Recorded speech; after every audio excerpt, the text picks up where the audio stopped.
정부의 부동산 규제 완화 소식으로 뉴스룸을 시작합니다. 서울과 수도권 세종시를 뺀 지방의 규제가 5년 만에 풀립니다. 뛰는 집값 잡으려고 지난 정부가 묶었던 것들입니다. 집값이 빠르게 꺾이고 있어서 더 규제할 필요가 없다는 게 이유입니다. 이로써 비싼 아파트가 많은 곳에서도 집값의 70%까지 대출을 받을 수 있습니다. 부산 해운대구, 대구 수성구가 대표적입니다.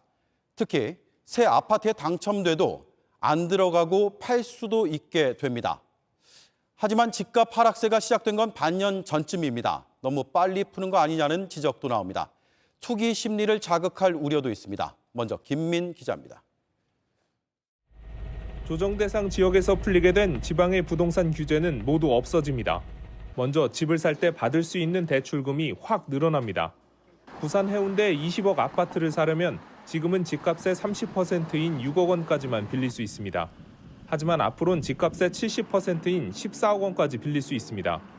새 아파트에 당첨돼도 들어가 살지 않고 팔 수 있습니다. 다주택자의 세금 부담도 크게 줄어듭니다. 다주택자가 집을 살 때 지금은 취득세를 8% 더 내야 하는데 앞으로는 1주택자와 똑같이 냅니다.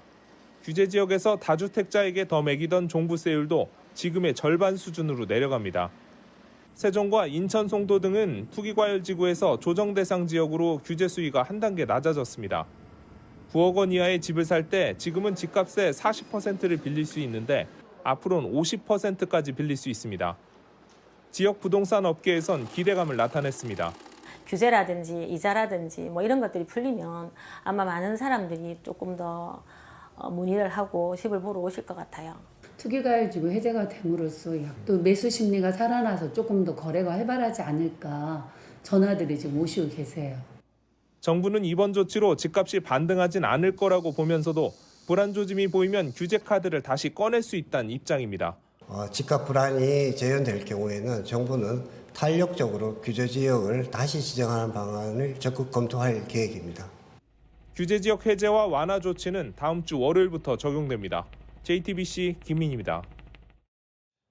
자, 이렇게 규제를 풀면 과연 서민들에게 혜택이 돌아갈지가 궁금합니다. 김도훈 기자가 나와 있습니다. 우선 정부가 오늘 결정을 한 근거는 뭡니까? 국토부는 최근 주택가격 등 여러 시장 상황을 종합적으로 고려한 조치다 이렇게 밝혔습니다. 지방을 중심으로 집값 하락폭이 커지고 있고 금리까지 오르면서 집값이 더 떨어질 가능성이 높기 때문에 지방을 규제할 필요가 이제는 없어졌다는 겁니다. 네. 여기에 건설이 내수에서 차지하는 비중이 높은데 미분양 분량이 늘어서 지방 건설 경기가 침체되기 전에 선제적으로 조치를 내려야 한다고 판단한 것으로 보입니다. 네, 정부의 이런 판단에 대해서 전문가들은 뭐라고 하던가요? 지금 집값이 하락세로 돌아선 데 대해서는 대부분 동의를 합니다. 하지만 이 규제를 풀어도 이대로 내려갈 거냐? 여기에 대해선 반론 많습니다. 일단 집값이 빠지기 시작한 게 이제 6개월 정도인데 주택 거래 자체가 거의 없다 보니까 좀 성급한 게 아니냐 이런 지적이 나옵니다. 인천 송도에서 몇억 원, 부산에서 몇억 원 떨어진 거래가 있었다고는 하는데 표본이 많지는 않습니다.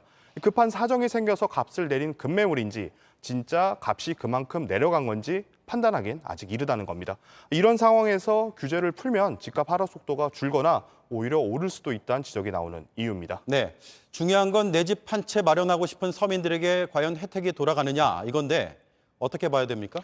혜택이 별로 가지 않을 가능성이 큽니다. 오히려 내 집 마련 기회가 줄어들 수도 있습니다. 네. 이 규제가 풀린 지역에선 민간 건설사가 짓는 아파트 가점제 비중이 낮아지기 때문인데요. 이 가점제는 무주택 기간이 길고 자녀가 많거나 부모를 모시고 사는 분들한테 새 아파트 분양받을 기회를 먼저 주는 제도입니다. 이 국민 평형으로 불리는 전용 면적 85제곱미터 기준으로 보면요. 지금은 조정 대상 지역에서 가점제로 75%를 분양을 합니다. 하지만 다음 주부터 규제가 풀리면 가점제 비중 40%로 낮아집니다. 나머지 60% 추첨으로 뽑는데요. 집이 몇 채더라도 뽑히면 새 아파트 받을 수 있습니다. 네. 또 대출 언더가 늘어나더라도 지금 껑충 뛴 금리를 생각하면 서민들이 대출 받아서 집 사는 거 쉽지 않은 상황입니다. 네. 자, 서민들이 혜택을 못 받으면 그 혜택은 주로 어디에 돌아가게 됩니까? 일단은 지방 건설사들과 갭 투자가 가능한 자산가들이 가장 혜택을 볼 수 있을 것으로 보입니다. 이 건설사 입장에선 새 아파트를 살 수 있는 사람이 많아지기 때문에 더 많이 지을 수 있겠죠. 이 현금 부자들도 선택의 폭이 늘어나게 됩니다. 현금이 있어야 이자를 감당하면서 대출받아서 집을 사고 새 아파트를 투자 목적으로 계약금만 내고 샀다가 팔 수 있기 때문입니다.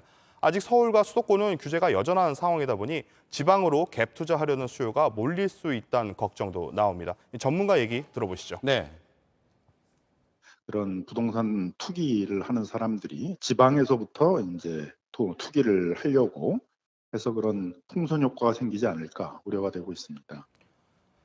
실제로 규제가 있는 상황에서도 지난해 부산 해운대 아파트 거래 가운데 외지인 거래 건수는 전체 20% 가까이 됐습니다. 아파트 5채 중에 한 채를 외지인이 사들인 셈입니다. 자, 그러니까 돈을 좀 더 가진 쪽의 혜택이 더 큰 혜택이 돌아갈 것으로 보인다.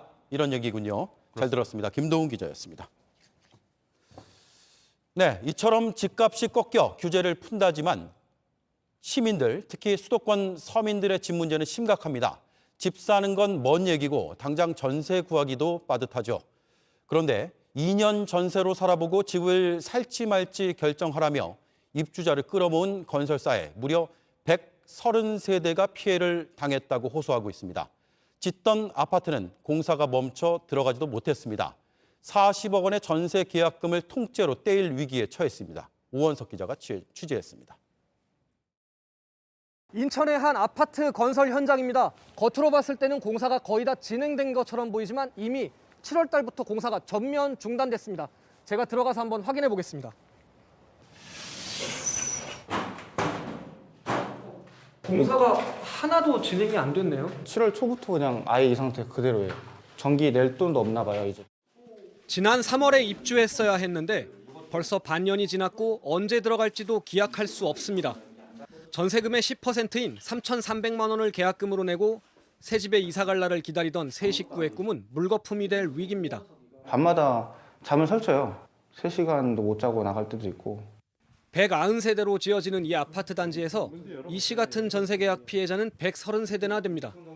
계약금을 합치면 40억 원입니다.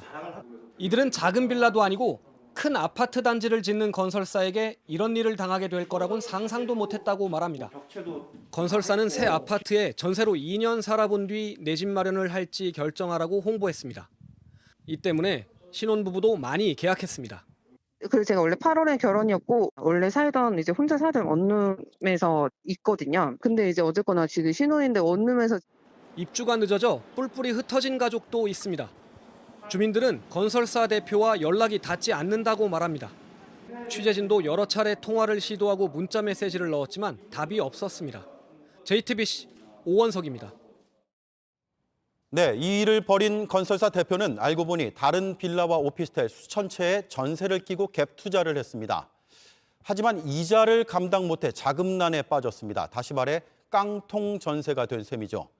피해자들은 130세대의 계약금이 깡통 전세 돌려막기에 쓰인 건 아닌지 의심하고 있습니다. 계속해서 오원석 기자입니다. 아파트를 지은 건설사 대표 남모 씨는 인천 미추홀구 일대에서 빌라와 오피스텔 2,700여 채를 사들였습니다. 전세를 낀 갭 투자였습니다. 그런데 대출 금리가 뛰고 집값이 떨어지면서 자금줄이 막혔다고 합니다. 집은 안 팔리고 은행 이자도 못 갚는 상황에서 전세금을 못 돌려주는 깡통 전세가 줄줄이 나온 겁니다. 분양대행업체도 수수료를 받지 못해 남 씨가 가진 오피스텔을 돈 대신 받았다고 말합니다.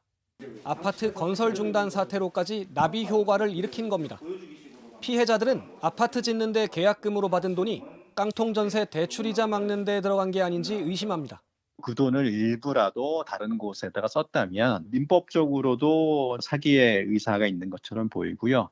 형사적으로도 사기죄로 처벌 가능성이 있는 그런 사안처럼 보입니다. 하지만 남 씨 측은 계약금을 어디에 썼는지에 대해선 밝히지 않고 있습니다.